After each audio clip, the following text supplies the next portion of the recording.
मित्रों, मैं doctor TP Tripathi, vastu एवं ज्योतिष आचार्य, फिर एक बार आपके सामने उपस्थित हूँ। आज मैं आपको जो कार्तिक मास चल रहा है इस विषय पर चर्चा करूँगा। कार्तिक मास में दिवाली भी पड़ती है,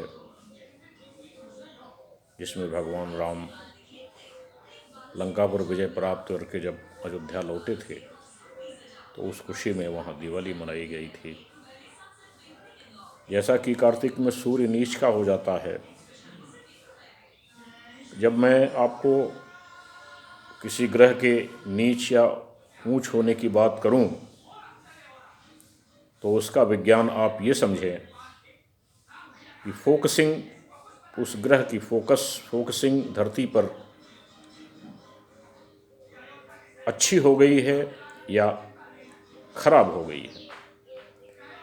सूर्य की किरणें उस ग्रह से रिफ्लेक्ट होके, परावर्तित होके और उस ग्रह की गुरुत्वाकर्षण ग्रेविटी को सोख करके पृथ्वी पर आती हैं और जब नीच के हो जाते हैं तो उसकी फोकसिंग बिगड़ जाती है। जिस तरह से आप चश्मा बनवाने जाते हैं और डॉक्टर चेक करता है कि कई लेंस को लगा करके अब ठीक दिख रहा है, अब ठीक दिख रहा है, अब ठीक दिख रहा है। जहाँ आपको बिल्कुल ठीक दिखता है वही डिस्टेंस चश्मा की आपकी फोकल लेंथ है, बेस्ट फोकल लेंथ है। इसी तरह से और जब उस चश्मे को इधर उधर कर देंगे तो आपकी फोकल लेंथ बिगड़ जाएगी, आपको दिखाई ठीक से नहीं देगा। इसी तरह से ग्रहों की ऊंचता और नीचता भी है। जब उनकी फोकसिंग धरती पर बिगड़ जाती है तो वो नीच के हो जाते हैं। सूर्य की फोकसिंग धरती पर बिगड़ गई है। सूर्य मेष राशि पर जब आते हैं 21 मार्च को इक्वेटर पर 00 पॉइंट पर, मेष राशि के 00 पॉइंट, सूर्य सीध में इक्वेटर धरती का तब उच्च के हो जाते हैं, तब उनकी फोकसिंग बेस्ट हो जाती है। अब इस समय वो 180 डिग्री एंगुलर डिस्टेंस में पीछे चले गए हैं, तुला लग्न पर चले गए हैं, तुला राशि पर चले गए हैं। वहाँ उनकी फोकसिंग बिगड़ गई है, 180 डिग्री पर चले गए हैं। उसके बाद फिर वापस 180 डिग्री पर जब आएंगे मेष राशि पर तो फिर उच्च के हो जाएंगे।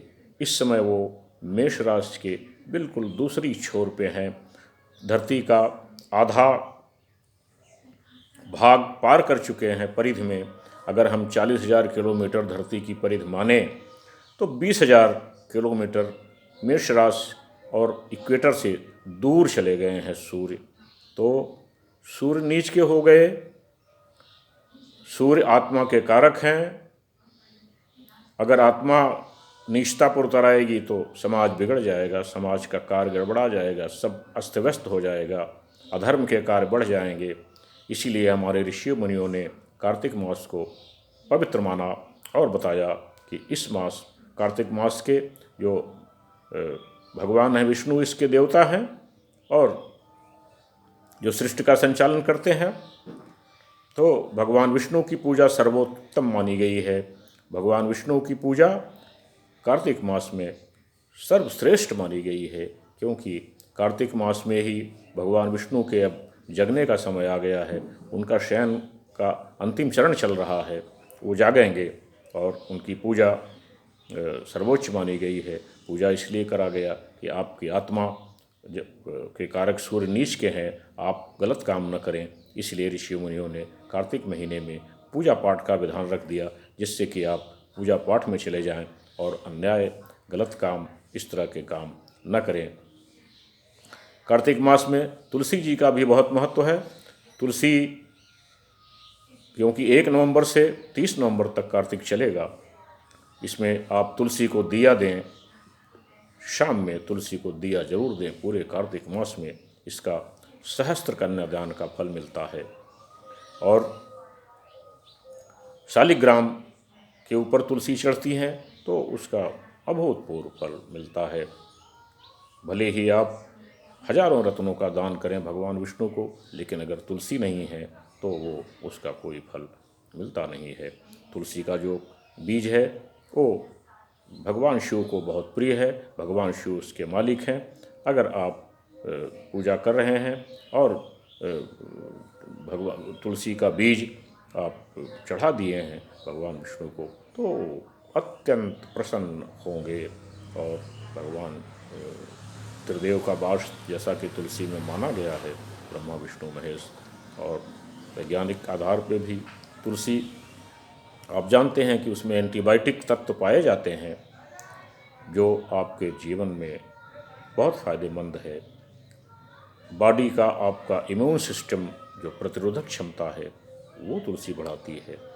ये तुलसी के बहुत सारे ड्रॉप्स भी आप मार्केट में मिलेंगे तुलसी ड्रॉप्स के रूप में, जो आपके बॉडी के इम्यून सिस्टम को बढ़ाएंगे और आप की बॉडी तो इम्यून सिस्टम होने के कारण से तमाम रोगों से आपको छुटकारा मिल सकता है। तो तुलसी विवाह भी इसी कार्तिक में ही होते हैं। तुलसी के पौधे लगाए जाते हैं, तुलसी की पूजा की जाती है। तुलसी का बहुत बड़ा महत्व कार्तिक में बताया गया है, जिससे कि आपको इसका फ़ायदा मिले। आप दिया जलाएं, तुलसी के पेड़ लगाएं। तुलसी विवाह होते हैं भगवान विष्णु के साथ और भगवान विष्णु की पूजा करें, दान करें। सहस्त्र नाम, विष्णु सहस्त्र नाम का भी जाप आप कर सकते हैं, वो बहुत ही फ़ायदेमंद होगा, आपके लिए लाभकारी होगा। विष्णु सहस्त्र नाम पूरे कार्तिक आप विष्णु सहस्त्र नाम का जाप करें, ये आपके लिए बहुत ही फ़ायदेमंद होगा। तो विशेष रूप से भगवान विष्णु की पूजा और तुलसी की पूजा, तुलसी लगाना, तुलसी पर दिया देना, तुलसी को जल देना, ये सब चीज़ें कार्तिक मास में की जाती हैं, जिससे कि आप अन्याय की तरफ न जाएं, गलत काम की तरफ न जाएं, समाज में कोई विघटन न हो। इसीलिए कार्तिक मास में ऐसा किया गया है, क्योंकि सूर्य नीच का हो जाता है। आत्मा का कारक जब सूर्य नीच का हो गया तो आदमी बहुत अन्याय कर सकता है, गलत कर सकता है, समाज में उसका विघटन हो सकता है समाज का। इसलिए समाज को जोड़ने के लिए ऋषियों मुनियों ने कार्तिक मास में भगवान विष्णु और तुलसी की पूजा का विधान रखा। इसका आप लाभ उठाएं। और अगर हमारा ये चैनल आपको पसंद आता है तो आप लाइक करें, नहीं पसंद आता है तो डिसलाइक करें, सब्सक्राइब करें, शेयर करें। और मेरा नंबर है 9451033559।